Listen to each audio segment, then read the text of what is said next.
Hello everyone. Today we will read about training and development. It is very important concept under human resource management and human resource development. इसके अंदर employees की development की जाती है, यानी उन्हें इस काबिल बनाया जाता है वो अपने वर्क को एफिशिएंटली कर सके, यानी कि उन्हें उनके वर्क में एक्सपर्ट बनाया जाता है। ट्रेनिंग एक ऑर्गेनाइजेशन में हर लेवल पर की जाती है, चाहे वो हायर लेवल हो, मिडिल लेवल हो या लोअर लेवल हो। ट्रेनिंग एक बहुत ही मस्ट एक्टिविटी है। More than that, managerial level पर जो एम्प्लॉयज़ होते हैं उन्हें ऑल लेवल एक्सपर्ट होना ज़रूरी होता है, बिकॉज़ उन्हें वेरियस रिस्पॉन्सिबिलिटीज़ दी जाती हैं, तो इसलिए उनकी ऑल ओवर डेवलपमेंट होना ज़रूरी होता है। तो let's start our topic with meaning of training. Training का मीनिंग क्या है? Training is a process by which effort is made to increase the knowledge and skill of employees for the successful accomplishment of a specific job. Training का meaning क्या है? ये एक process है जिसमें एम्प्लॉयज़ की नॉलेज और स्किल को इंक्रीज़ किया जाता है। और क्यों किया जाता है? ताकि वो अपनी जॉब को सही तरीके से कर सके।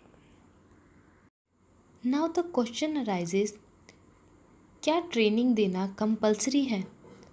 For that answer look at the tool kit 14। In this tool kit it is explained कि ट्रेनिंग जो है वो एक अनअवॉइडेबल एक्सपेंस है, यानी एक ऐसे एक्सपेंस है जिसे आप अवॉइड नहीं कर सकते हो। सपोज़ करो अगर कोई एम्प्लॉयर अपने एम्प्लॉयज़ को ट्रेन नहीं करता है तो क्या होगा? जो भी उसे टास्क दिया गया है उसमें वो कुछ गलतियाँ करेगा, देन वो जानेगा कि कहाँ गलती हुई है और फिर अपनी जो मिस्टेक है उसको ठीक करेगा। तो एम्प्लॉय सीख तो भी इससे भी रहा है, पर अगर उसे पहले ट्रेनिंग दी जाती तो वो जल्दी सीख चुका होता, वो पहले ही सीख चुका होता और वो गलतियाँ ना करता। तो आपको ये मेथड ट्रेनिंग अगर आप अडॉप्ट कर लेते हो तो आपको टाइम वेस्ट नहीं होगा, रिसोर्स एंड मनी भी वेस्ट नहीं होगा। इसीलिए ट्रेनिंग सभी एम्प्लॉयज़ को प्रोवाइड करवानी चाहिए। इससे ऑर्गेनाइजेशन को भी बेनिफिट होता है और एम्प्लॉयज़ को भी बेनिफिट होता है। If we talk about training in the words of Flippo, then training is the act of increasing the knowledge and skill of an employ for doing a particular job. Training क्या है? एक act है, एक action है जिसमें employ की knowledge को increase की जाती है, उसकी स्किल को इंक्रीज़ की जाती है, और जो नॉलेज और स्किल, जिस टाइप की नॉलेज और स्किल को इंक्रीज़ की जाती है वो एक उस पर्सन की, उस एम्प्लॉय की जॉब से रिलेटेड होता है।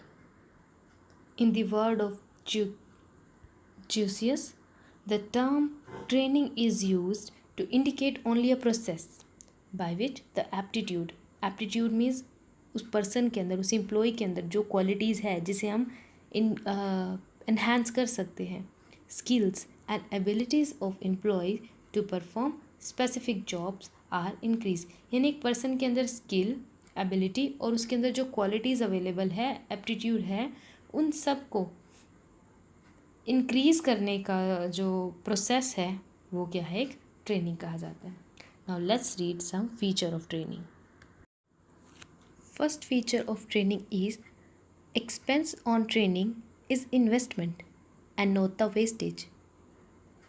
ट्रेनिंग पर जितना भी आप पैसा इन्वेस्ट कर रहे हैं, जितना भी आप पैसा लगा रहे हो, जितना भी आप खर्चा कर रहे हो, वो सब इन्वेस्टमेंट है, ना कि वेस्टेज। ऐसा क्यों कहा गया है? क्योंकि अगर एक एम्प्लॉय वेल ट्रेंड होगा तो वो अपने वर्क में मिस्टेक्स कम करेगा, अपना वर्क एफिशिएंटली करेगा एंड इफेक्टिवली करेगा, which in term help organisation to achieve its goal quickly.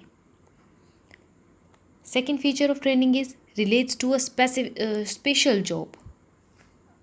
Training कभी भी जनरल नॉलेज को बढ़ाने के लिए नहीं की जाती है। ट्रेनिंग का पर्पस होता है एक एम्प्लॉय की ऐसी स्किल को बढ़ाना जो उस एम्प्लॉय की जॉब से रिलेटेड हो। ठीक है, यहाँ पर मेन पर्पस है उस एम्प्लॉय में वो कैपेबिलिटीज़ को लेकर आना जो एक जॉब को पूरी करने के लिए चाहिए। ठीक है, तो ऐसी यानी कि एक स्पेशल जॉब से रिलेटेड ट्रेनिंग दी जाती है, स्पेसिफिक ट्रेनिंग होती है। Third is beneficial to both the organisation and the employees. Organisation को कैसे बेनिफिट है? ऑर्गेनाइजेशन को बेनिफिट मिलेगा क्योंकि एम्प्लॉई अगर वेल ट्रेंड है तो वो टाइम सेव होगा, रिसोर्सेज सेव होंगे, वो काम क्विकली एंड इफेक्टिवली कर पाएगा। ठीक है, ऐसे एक्सीडेंट्स कम होंगे जिसमें मिस्टेक्स जो करने के चांसेस ज़्यादा होते हैं वो कम हो जाएंगे। एम्प्लॉय को क्यों बेनिफिट है? बिकॉज एम्प्लॉय वेल अवेयर्ड है, देन ही can use all his effort in performing his job in a well manner. Fourth feature is continuous process. Training ऐसा नहीं है एक बार दे दी ख़त्म, ये कंटिन्यूस प्रोसेस है। प्रोसेस जब भी वर्ड यूज़ करते हैं तो वो ऐसा होता है जो कभी एंड नहीं होता, कंटिन्यू में होता रहता है। जैसे कोई नया मेथड आया, नई टेक्नोलॉजी आई तो आपकी ट्रेनिंग अगेन स्टार्ट हो जाती है, आप उन एम्प्लॉयज़ को अगेन ट्रेन करना स्टार्ट कर देते हो। कभी भी बिजनेस में चेंज आ रहा है, पॉलिसी में चेंज आ रहा है, किसी भी मेथड में चेंज आ रहा है, पॉलिसी नहीं किसी मेथड में चेंज आ रहा है तो वहाँ पर ट्रेनिंग देने की ज़रूरत पड़ती है, इसलिए इसे कंटिन्यूस प्रोसेस कहा गया है। Now the next point is very important, training and development are different. Usually training and development को एक कंसीडर कर लिया जाता है, बट ये दोनों बिल्कुल ही अलग हैं। ट्रेनिंग का काम होता है एक स्पेसिफिक जॉब से रिलेटेड नॉलेज को, स्किल को इंक्रीज़ करना, बट डेवलपमेंट का मीन होता है एम्प्लॉय को ओवरऑल एक्सपर्ट बनाना, उसे हर फील्ड में डेवलप करना। इसलिए अगर हम एक मैनेजीरियल एम्प्लॉय की बात करें और एक नॉन मैनेजीरियल एम्प्लॉय की बात करें तो जो मैनेजीरियल लेवल के एम्प्लॉयज़ होते हैं उन्हें डेवलपमेंट की ज़रूरत होती है, और जो नॉन मैनेजीरियल लेवल की जॉब्स होती हैं उनके लिए ट्रेनिंग की रिक्वायरमेंट होती है। Sixth feature of training is training and education are different.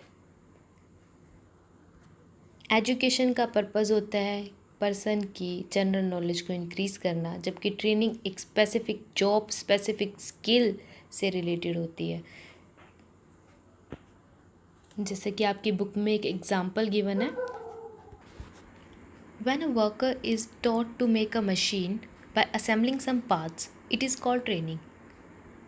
जब हम एक वर्कर को मशीन के अलग अलग पार्ट्स को असेंबल कर कर मशीन बनाना सिखाते हैं, that is what we call training. On the contrary, when a person joins an engineering course, then it is called education. Now let's read some importance of training. As we know कि हमने जब third feature पढ़ा था training का, तो हमने यही पढ़ा था कि ट्रेनिंग जो है ऑर्गेनाइजेशन के लिए भी बेनिफिशियल है एंड एम्प्लॉयज़ के लिए भी बेनिफिशियल है। तो अब हम पढ़ेंगे कि ऑर्गेनाइजेशन के लिए कैसे बेनिफिशियल है। First point is most economical and the best use of material and equipments. एक ऑर्गेनाइजेशन में वी नो कि मटेरियल एंड इक्विपमेंट्स ये तो यूज़ होते ही हैं, राइट। तो अगर हम सभी एम्प्लॉयज़ को उन इक्विपमेंट को किस तरीके से यूज़ करना है सिखा दें तो प्रॉब्लम कम आएगी, वेस्टेज कम होगी। तो ये एक इकोनॉमिकल मेथड है। आप जो मनी इन्वेस्ट कर रहे हो उन्हें सिखाने में, जितना टाइम लगा रहे हो वो आपको फ्रूटफुल रिजल्ट देगा। Second importance is improvement in quality and quantity of output. Because आपके एम्प्लॉयज़ ट्रेंड हैं, उन्हें पता है किस तरीके से यूज़ करना है, जिससे आपकी कॉस्ट ऑफ प्रोडक्शन कम हो जाएगी। अगर आपकी कॉस्ट ऑफ प्रोडक्शन कम हो रही है, इट मीन्स आप ज़्यादा प्रॉफिट अर्न कर सकते हो। ट्रेंड एम्प्लॉयज़ एक अनट्रेंड एम्प्लॉय के कंपेयर में एफिशिएंटली वर्क करते हैं, क्वालिटी का वर्क देते हैं, जिससे आपके ऑर्गेनाइजेशन की ओवरऑल परफॉर्मेंस इंक्रीज़ होती है। Third point is less requirement of supervision. आपको सुपरविजन की ज़रूरत नहीं पड़ती। सुपरविजन मीन्स एक ऐसा पर्सन जो एम्प्लॉयज़ पर कंटिन्यूसली नज़र रखे, यानी कि उनको सुपरवाइज करे।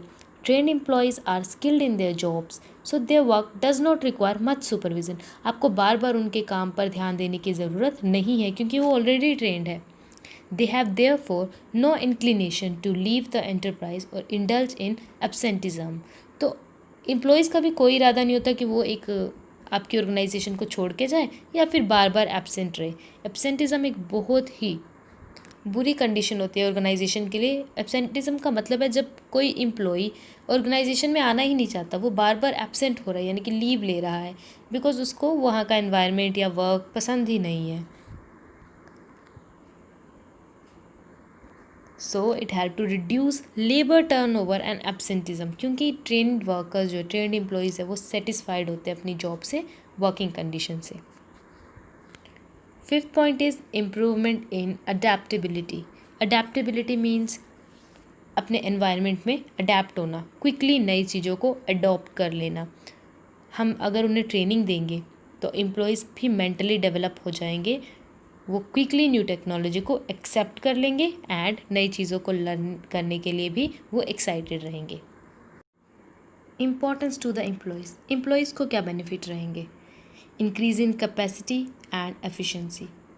एम्प्लॉयज़ ट्रेंड है तो वो अपने वर्क में स्पेशलाइजेशन आ जाती है उन्हें, वो जल्दी से कंप्लीट कर लेते हैं अपना वर्क, तो एफिशिएंसी यानी कंप्लीट कर लेते हैं और कैपेसिटी उनकी बढ़ जाती है काम करने की। Increase in market value, trained employees की मार्केट वैल्यू भी ज़्यादा होती है, यानी कि ऐसे एम्प्लॉयज़ को higher remuneration, high salary, high wages पर ले लिया जाता है because they are very trained in their performance. इससे क्या होगा? एम्प्लॉयज़ का मोराल बूस्ट होगा, उन्हें अपनी कैपेबिलिटीज़ का पता होगा एंड अगर उन्हें लगे कि उन्हें उनकी वर्क परफॉर्मेंस के अकॉर्डिंग सैलरी या रेम्यूनरेशन नहीं दिया जा रहा, then they can choose some another organisation as well, so it is beneficial for employees as well. Next is fewer accident, accident होने के चांस बहुत कम हो जाएंगे। ऐसा क्यों होगा? क्योंकि एम्प्लॉयज़ वेल अवेयर्ड हैं अपने वर्क से रिलेटेड सभी एक्शंस को करने में। They know how to run machines, they know how to perform a specific job, तो ऐसे केस में एक्सीडेंट होने के चांसेस बहुत ही कम हो जाते हैं। फोर्थ इज़ जॉब सेटिस्फेक्शन, ये एक ह्यूमन नेचर है। अगर एक ह्यूमन अपने वर्क को अच्छे से परफॉर्म करता है, जब वो अपनी जॉब में अपना 100% देता है तो वो एक सेटिस्फेक्शन फील करता है।